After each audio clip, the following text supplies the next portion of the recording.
Let me tell you something about fire. Not the kind in a fireplace, contained and decorative, burning where it has been permitted to burn. The other kind. The kind that decides for itself where it goes.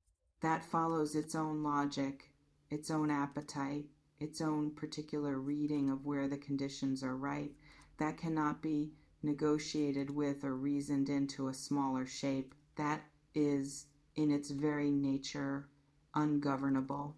People have two responses to that kind of fire.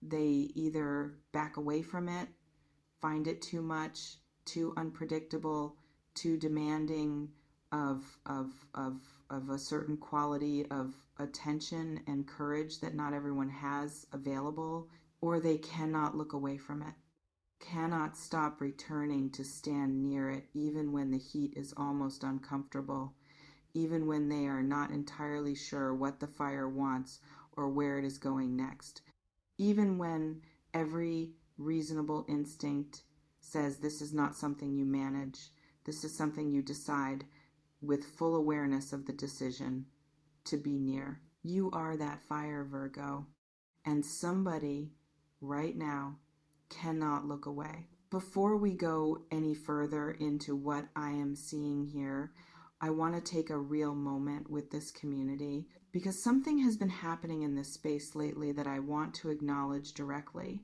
The comments have been different, more honest, more specific.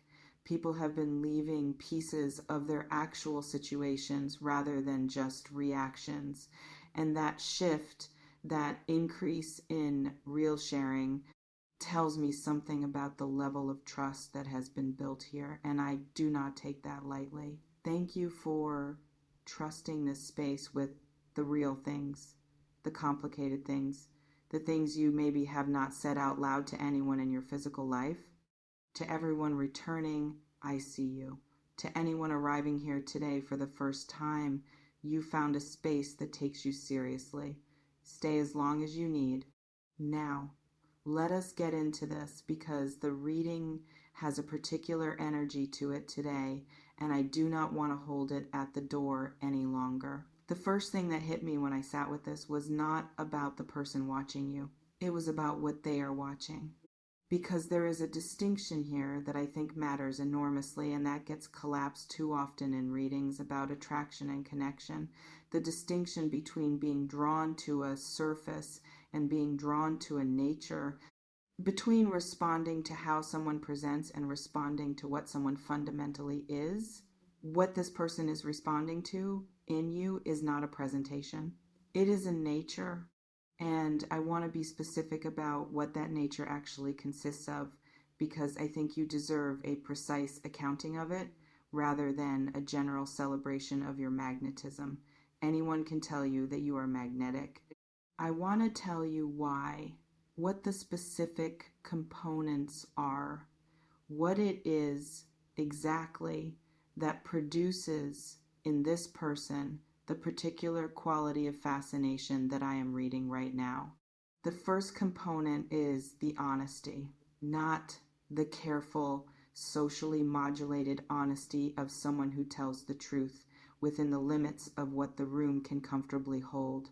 The other kind, the honesty that does not wait for permission, that says the actual thing, sometimes the thing that slightly changes the temperature of a conversation, not out of aggression, but out of a genuine inability to perform agreement that does not exist. You have walked out of rooms, ended conversations, said no in circumstances where no was the socially costly answer, not loudly, not dramatically, but cleanly, with a finality that left no real room for negotiation. This person has watched you do that, and something in them responded to it in a way they did not entirely anticipate. Because here's the thing about people who are drawn to the side of you that nobody can control. They have usually spent a significant portion of their relational life in the company of people who can be controlled or who perform an uncontrollability that is actually quite carefully managed, who present as independent and unbothered and free in ways that dissolve upon closer inspection into a fairly conventional need for approval. And then you walked in, or walked past, or simply existed in their vicinity. And the quality of your particular wildness, for lack of a better word, registered immediately as something different from the performances they had encountered before. Something that was not angled toward their reaction, that was not monitoring their response in order to calibrate itself into a more palatable shape. That simply was what it was, fully, without apology or the specific exhausting work of managing someone else's comfort with your realness. They have probably been trying to figure out what to do with that response ever since. Actually, let me sit with something here, because I am picking up a layer that I glossed past a moment ago, and I want to go back to it. There is a complexity on their side that I think is worth naming honestly, rather than smoothing over into something simpler. The fascination is real. I am not qualifying that. What I am picking up from this person is genuine, not performed, not strategic. The pull they feel toward you is the kind that does not respond to reasoning or to the internal arguments people make when they are trying to talk themselves out of wanting something inconvenient. They have probably tried to talk themselves out of it, not because you are actually inconvenient, but because what you represent requires something from them. The side of you that nobody can control invites, implicitly, a kind of showing up that not everyone is prepared to do. It says, without saying it, that managing or maneuvering or bringing their careful, strategic, impression-managing self into this particular connection is not going to produce the result they want. That you require, in the most fundamental sense, the actual person rather than the curated version. And that requirement is not small. For someone who has gotten good at offering curated versions of themselves and having that be enough, the encounter with someone who can see past the curation and is not particularly impressed by it is equal parts irresistible and terrifying. Both of those things are true of how this person holds the experience of you right now. Irresistible and not a little bit terrifying. Let me describe something specific that came through, a quality of interaction between you two, because the reading is being particular about this and I want to get it right. There have been moments, exchanges, specific instances where you said something or responded in a way that was not what they expected, not calculated unexpectedness, the kind people perform to seem interesting. Genuine unexpectedness, the kind that comes from the fact that your internal processing does not follow the conventional route and therefore your outputs frequently arrive from an angle that people did not see coming. In those moments, I am picking up a very specific response from this person, a stillness, the particular quality of attention that a person gives something when they have just realized they need to pay closer attention than they have been. Like hearing a piece of music that suddenly does something harmonically that you did not anticipate, and your whole listening shifts gear, becomes more engaged, more alert, more present to what is going to happen next. You have produced that stillness in them multiple times, and every time it happens, the fascination deepens because they keep discovering that the territory of you is larger than the last time they looked at it. That what they thought was the edge of your depth was actually just the beginning of another layer. They are not bored by you. They are not capable of being bored by you. And for someone who has experienced a great deal of boredom in their relational life, who has moved through connections that eventually flatten into predictability and routine, that incapacity for boredom in your presence is something they have never quite encountered before. Now, I want to talk about the feisty because this reading names it directly, and I am not going to tiptoe around it the way some readings might, softening it into something more palatable. The feistiness is not an accident of temperament that you would be better off moderating. It is a feature, a real one, something that performs a specific and necessary function in who you are and how you move through the world. What the feistiness actually is, when I look at it from the inside rather than from how it appears on the surface, is integrity with momentum. The specific quality of a person whose internal sense of what is right and wrong, what is acceptable and unacceptable, what deserves to be named and what cannot be allowed to slide, is connected directly to their behavior rather than filtered through layers of social calculation. Most people have a gap between what they perceive and what they respond to, a delay, a moment where the socially managed self intercepts the authentic response and makes adjustments before anything visible happens. Your gap is smaller than most, which means what people get from you is closer to the unmediated truth of your reaction than they typically get from anyone else. And that can be surprising, can be bracing, can occasionally be uncomfortable for people who are used to being handled more carefully. But it is also, and this is the part the reading is insisting I name clearly, profoundly respectful, because you treat people as capable of handling the real version of your response. You do not condescend by managing your truth into a shape you think they can bear. You offer the actual thing and trust them to meet it. That is not aggression, that is respect. And this person, whether or not they have found the language for it, feels the difference between being handled and being met with genuine response. With you, they are always met with the genuine. I want to pause here and ask you something because the reading is producing it, and I think it belongs in the middle of this rather than at the end. Have you noticed the way this person watches you when you do not know you are being watched? Or the way conversations with them have a particular quality of attention that is different from how most people listen to you, where you get the sense that they are tracking not just the words, but everything underneath the words.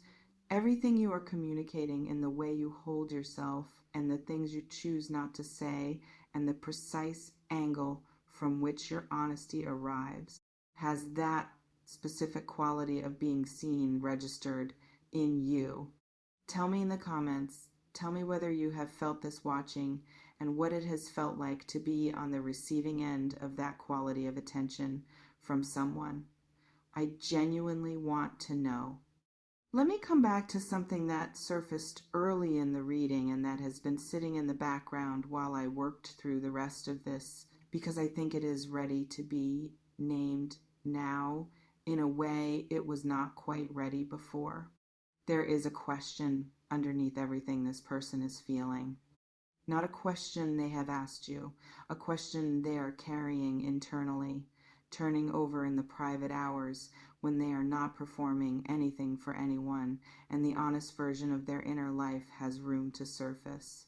The question is whether they are enough, not enough in the generic self-esteem sense, specifically enough for you, for the particular quality of aliveness that you bring to whatever space you occupy, for the standard, unstated, but completely legible that your own authenticity implicitly sets for the people around you. Because here is what happens when someone who is deeply, genuinely drawn to a person like you also has a clear-eyed enough view of themselves to recognize the gap between the version of themselves they typically offer and the version this specific person would actually require. They get honest, sometimes painfully so, sometimes in ways that produce a kind of stuck quality and inability to move forward because the gap between where they are and where they sense they would need to be feels too large to cross. I am picking up some of that stuck quality in this person. Not stuck in the sense of being absent or disengaged, present, actually quite intensely present, but held in place by the specific friction between wanting to move toward you and not being entirely confident that what they have to offer matches what they sense you deserve. What I want to say to you about this is something that might complicate the uncomplicated pleasure of being desired. You have a responsibility here that is not unfair but is real. The quality of your nature, the fierceness and the authenticity and the refusal to be managed creates a particular dynamic around you where people either find themselves more honest in your presence because your own honesty makes room for theirs, or they find themselves more performative because the gap between your authenticity and their managed self becomes suddenly and uncomfortably visible. Which direction this person goes is not entirely in your control, but it is not entirely outside your influence either. The invitation your presence extends, simply by being what it is toward the first, toward more honesty, toward a dropping of the management, toward showing up as the less curated, more real, more vulnerable version of themselves that your own example makes possible. Whether they accept that invitation is their work to do.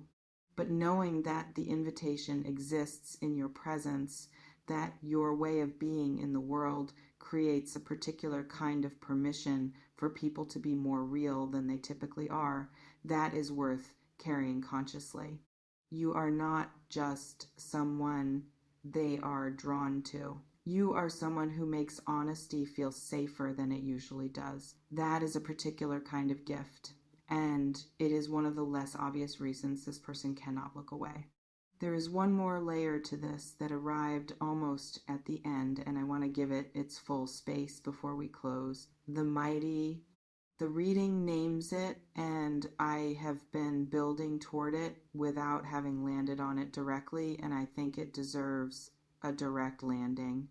Mighty is not about force, not about volume or dominance or any of the more obvious performances of power that the word sometimes conjures. What I am reading as the mightiness in your field is specifically this: you survive yourself. I know that sounds strange, so let me explain what I mean by it.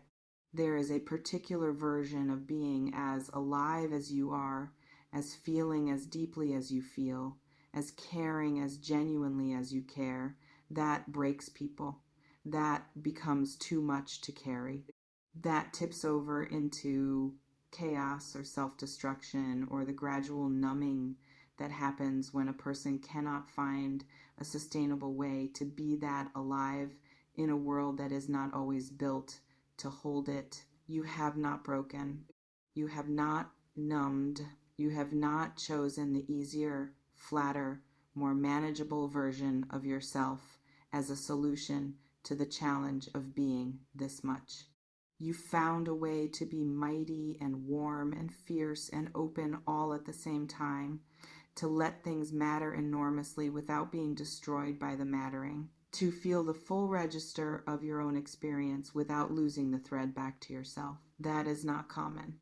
That is not small. And this person, in their watching, in their fascination, in their inability to look away from the side of you that nobody controls, has perceived this even if they cannot name it. What they are drawn to is not just the feistiness or the cuteness or the specific spark of your particular presence. It is the wholeness underneath all of it. The sense that you are not a fragment of a person, not a carefully selected presentation of the more acceptable parts. All of it, present, integrated, unashamed. That wholeness is what nobody can control. because it does not need to be managed by anyone outside of you. It is already completely, entirely yours, and it always has been. Take care of yourself today, Virgo.